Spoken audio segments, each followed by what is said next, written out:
ମୁଁ ଆଜି ଗୋଟେ ଏକଦମ ନୂଆ ପ୍ରକାର ସ୍ୱାଦର ଜହ୍ନି ଆଳୁ ତରକାରୀ ବନେଇବି। ଯଦି ଆପଣ ଜହ୍ନିରେ ସେଇ ଗୋଟେ ପ୍ରକାର ତରକାରୀ ଖାଇ ଖାଇ ବୋର୍ ହେଇଗଲେଣି ଆଉ ଜହ୍ନିରେ କିଛି ଟେଷ୍ଟି ଖାଇବାକୁ ଚାହୁଁଛନ୍ତି ତାହେଲେ ଏ ରେସିପିକୁ ଶେଷ ପର୍ଯ୍ୟନ୍ତ ଦେଖନ୍ତୁ। ଆପଣ ଏ ଜହ୍ନି ତରକାରୀକୁ ବହୁତ ସହଜରେ ପ୍ରସ୍ତୁତ କରି ଭାତ, ରୁଟି, ପରଟା କି ପୁରୀ ସହିତ ଖାଇପାରିବେ। ନମସ୍କାର, ଟ୍ୱିଙ୍କଲ୍ କିଚେନ୍କୁ ଆପଣମାନଙ୍କୁ ସ୍ୱାଗତ। ଜହ୍ନିର ଏହି ତରକାରୀ ପାଇଁ ମୁଁ ଏଠି 3ଟା ମିଡ଼ିୟମ୍ ସାଇଜ୍ର ଜହ୍ନି ନେଇଛି ଆଉ ତା ସହିତ ମୁଁ ଏଠି 2ଟା ମିଡ଼ିୟମ୍ ସାଇଜ୍ର ଆଳୁ ନେଇଛି। ଆଳୁ ଏଠି ଅପସନାଲ୍ ଅଛି। ଜହ୍ନି ଆଉ ଆଳୁର କ୍ୱାଣ୍ଟିଟି ଆପଣ ଆପଣଙ୍କ ଟେଷ୍ଟ ଅନୁସାରେ କମ୍ ବେଶୀ କରିପାରିବେ। ଏବେ ଆମେ ଜହ୍ନିକୁ କାଟିବା। ମୁଁ ଏଠି ଆପଣଙ୍କୁ ଜହ୍ନିକୁ କାଟିକି ଦେଖାଇ ଦେଉଛି। ପ୍ରଥମେ ଜହ୍ନିର ଉପର ଚୋପାକୁ ଏମିତି ଭାବେ ଛଡ଼େଇ ଦେବା। ଏ ଚୋପାକୁ ଫୋପାଡ଼ିବା ଦରକାର ନାହିଁ। ଆପଣ ଏହି ଚୋପାରେ ଚଟଣି ବନେଇ ପାରିବେ। ଯଦି ଆପଣ ଜହ୍ନି ଚୋପାର ଚଟଣି ଦେଖିବାକୁ ଚାହୁଁଛନ୍ତି ତାହେଲେ କମେଣ୍ଟ କରିବେ। ମୁଁ ଏଠି ସବୁ ଜହ୍ନିର ଉପର ଚୋପାକୁ ଛଡ଼େଇ ଦେଇଛି। ଏବେ ଆମେ ଜହ୍ନିର ଉପରପଟ ମୁଣ୍ଡ ଆଉ ତଳପଟ ମୁଣ୍ଡକୁ କାଟିକି ନେଇଯିବା। ତାପରେ ମୁଁ ଏଠି ଜହ୍ନିକୁ ଛୋଟ ଛୋଟ କରି କାଟିକି ନେଉଛି। ଆପଣ ଜହ୍ନିକୁ ଛୋଟ ବଡ଼ କୌଣସି ସାଇଜ୍ର କାଟିକି ନେଇପାରିବେ। ଜହ୍ନିକୁ କାଟିବା ପୂର୍ବରୁ ଜହ୍ନିକୁ ଟିକେ ଟେଷ୍ଟ କରିଦେବେ। ବେଳେବେଳେ ଜହ୍ନି ପିତା ଥାଏ। ମୁଁ ଏଠି ସବୁ ଜହ୍ନିକୁ କାଟିକି ନେଇଯାଇଛି। ଏବେ ଆମେ ଆଳୁକୁ କାଟିବା। ମୁଁ ଏଠି ଆଳୁକୁ ବି ଟିକେ ଛୋଟ ଛୋଟ ଖଣ୍ଡ କରି କାଟିକି ନେଇଯାଉଛି। ଏହାଦ୍ୱାରା ଆଳୁ ଜଲ୍ଦି ସିଝିଯିବ। ମୁଁ ଏଠି ଆଳୁର ଉପର ଚୋପାକୁ ଛଡ଼େଇନି। ଆପଣ ଚାହିଁଲେ ଆଳୁର ଉପର ଚୋପାକୁ ଛଡ଼େଇକି ନେଇପାରିବେ। ମୁଁ ଏଠି କଡ଼େଇରେ କିଛି ତେଲ ଦେଇ ଗରମ ହେବାକୁ ରଖିଥିଲି। ତେଲ ଭଲ ଭାବେ ଗରମ ହେଲା ପରେ ଆମେ ଏଥିରେ କାଟିକି ରଖିଥିବା ଆଳୁକୁ ଦେଇଦେବା। ଏବେ ଆମେ ଆଳୁକୁ କଣ୍ଟିନ୍ୟୁଅସ୍ ଗୋଳେଇ ଗୋଳେଇ ମିଡ଼ିୟମ୍ ଟୁ ହାଇ ଫ୍ଲେମ୍ରେ ଟିକେ ଲାଇଟ୍ ଗୋଲ୍ଡେନ୍ ବ୍ରାଉନ୍ କଲର୍ ହେବା ପର୍ଯ୍ୟନ୍ତ ଭାଜିବା। ଆଳୁ ଏଠି ଭଲସେ ଭାଜି ହେଇଗଲାଣି। ଏବେ ଆମେ ଆଳୁକୁ ଗୋଟେ ପ୍ଲେଟ୍ରେ କାଢ଼ିଦେବା। ମୁଁ ଏଠି ଜହ୍ନିକୁ ଭାଜିନି। ଆପଣ ଚାହିଁଲେ ଜହ୍ନିକୁ ହାଇ ଫ୍ଲେମ୍ରେ 2ରୁ 3 ମିନିଟ୍ ପର୍ଯ୍ୟନ୍ତ ଭାଜିକି ନେଇପାରିବେ। ମୁଁ ଆପଣଙ୍କୁ ଗୋଟେ ଛୋଟ ରିକ୍ୱେଷ୍ଟ କରୁଛି, ଯଦି ଆପଣଙ୍କୁ ଏହି ରେସିପି ଭଲ ଲାଗିବ ତାହେଲେ ତାକୁ ଲାଇକ୍ କରିବେ, ଆପଣଙ୍କ ସାଙ୍ଗମାନଙ୍କ ସହିତ ସେୟାର କରିବେ। ଯଦି ଏପର୍ଯ୍ୟନ୍ତ ମୋ ଚ୍ୟାନେଲକୁ ସବସ୍କ୍ରାଇବ୍ କରିନାହାନ୍ତି ତାହେଲେ ସବସ୍କ୍ରାଇବ୍ କରିବାକୁ ଜମାରୁ ଭୁଲିବେନି। ପାଖରେ ଥିବା ବେଲ୍ ଆଇକନ୍ରେ ଅଲ୍ ନୋଟିଫିକେସନ୍ରେ କ୍ଲିକ୍ କରିବେ। ଏହାଦ୍ୱାରା ମୋ ଯେଉଁ ଭିଡ଼ିଓ ଆସିବ ଆପଣ ପ୍ରଥମେ ଦେଖିପାରିବେ। ଯଦି ଫେସବୁକ୍ କି ଇନଷ୍ଟାଗ୍ରାମରେ ଦେଖୁଛନ୍ତି ତାହେଲେ ଫଲୋ କରିବାକୁ ଜମାରୁ ଭୁଲିବେନି। ଏଠି ତେଲ ଗରମ ଅଛି। ସେମ୍ ତେଲରେ ଗୋଟେ ଛୋଟ ଚାମଚ ଜିରା ଦେଇଛି। ଜିରା ଭଲ ଭାବେ ଭାଜି ହେଇଗଲା ପରେ ମୁଁ ଏଥିରେ ପିଆଜ ଦେଉଛି। ମୁଁ ଏଠି ଗୋଟେ ବଡ଼ ପିଆଜକୁ ଛୋଟ ଛୋଟ କରି କାଟିକି ନେଇଛି।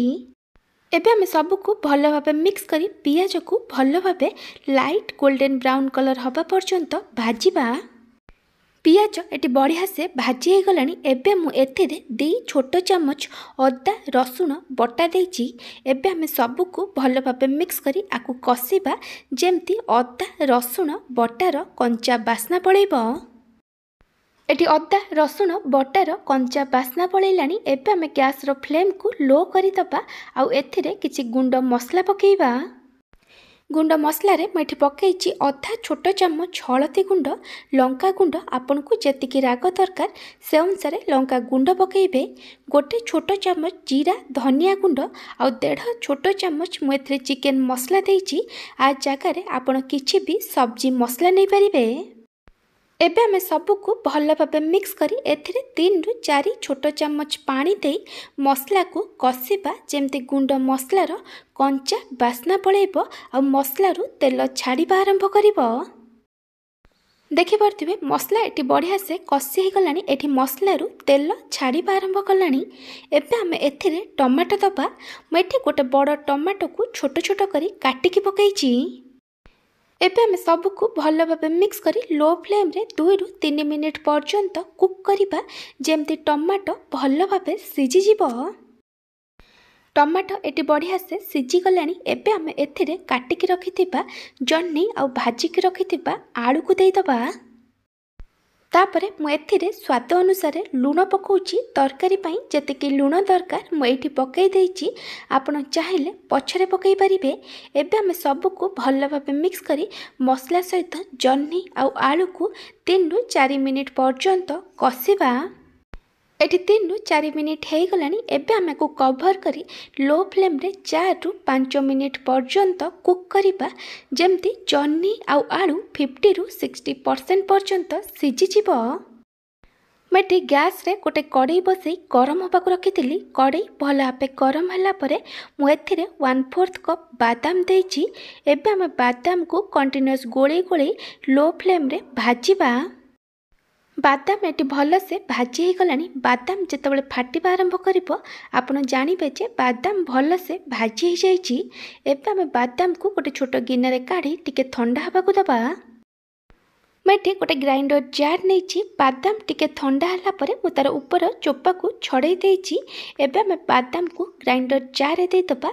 तापरे आमे एथिरे अल्प किछि पानी देई आकु कवर करी भल भाबे बाटिकी नै जिबा। बादाम पेस्ट एटी रेडी हो जाइछि। 4 रु 5 मिनिट पर मुझे घोड़नी काढ़ी देइछि। एबे आमे सबू को आउ थरे भल भाबे मिक्स करी दबा। एटी जन्नी आउ आलू 50 रु 60% पर्यंत सिझी गलानी। एबे आमे एथिरे बाटिकी रखितिबा बादाम रो पेस्ट को दे दबा। एबे आमे सबू को भल भाबे मिक्स करी आकु गोटे रु 2 मिनिट पर्यंत कसिबा। आपण आकु कंटिन्यूअस गोले गोले कसिबे नहले आर तळपट लागी पोड़ी जाई पारे। आकु अधिक समय कसिबा दरकार नहीं कारण आमे बादाम को भाजी कि नहीं जे। एटी गोटे रु 2 मिनिट हो गलानी। एबे आमे एथिरे पानी दबा। आपण को तरकारी रे जेतिकी ग्रेवी दरकार ताठू टिके अधिक पानी देबे। आमे एथिरे बादाम को बाटिकी देइचे सेथिपाई ए तरकारी जल्दी बहलिया हिजिबो। सबू को भल भाबे मिक्स कला परे आमे को हाई फ्लेम रे गोटे रु 2 मिनिट पर्यंत कुक करिबा।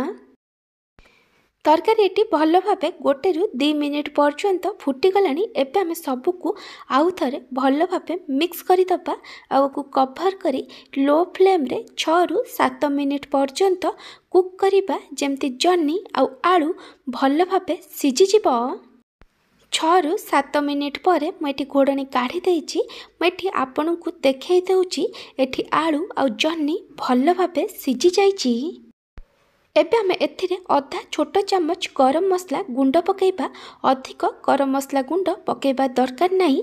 एबे आमे सबू को आउ थरे भल भाबे मिक्स करी आमे को मीडियम फ्लेम रे गोटे रु 2 मिनिट पर्यंत कुक करिबा। एटी गोटे रु 2 मिनिट हो गलानी। तरकारी को आउ थरे भल भाबे मिक्स करी दबा। आउ गैस बंद करी दबा। आपण चाहिले आउ ऊपर किछि काटिकी धनिया पत्र पकई परिबे। बादाम दिया जन्नी आलू तरकारी एटी रेडी हो जाइछि। जदि आपन को ए जन्नी आलू तरकारी रेसिपी भल लगी को लाइक करेंगे। आपण को सांग मानक सहित शेयर करेंगे। जदि एपर्यंत मो चैनल को सब्सक्राइब करना ताले सब्सक्राइब करने को जमार भूलें। पाखर था बेल आइकन ने ऑल नोटिफिकेशन ने क्लिक करेंगे। यह द्वारा मो जो वीडियो आसीबो आपण प्रथमे देखि पारिबे। जदि फेसबुक इंस्टाग्राम में देखुचंती ताले फॉलो करने को जमार भूलें। Thank you for watching.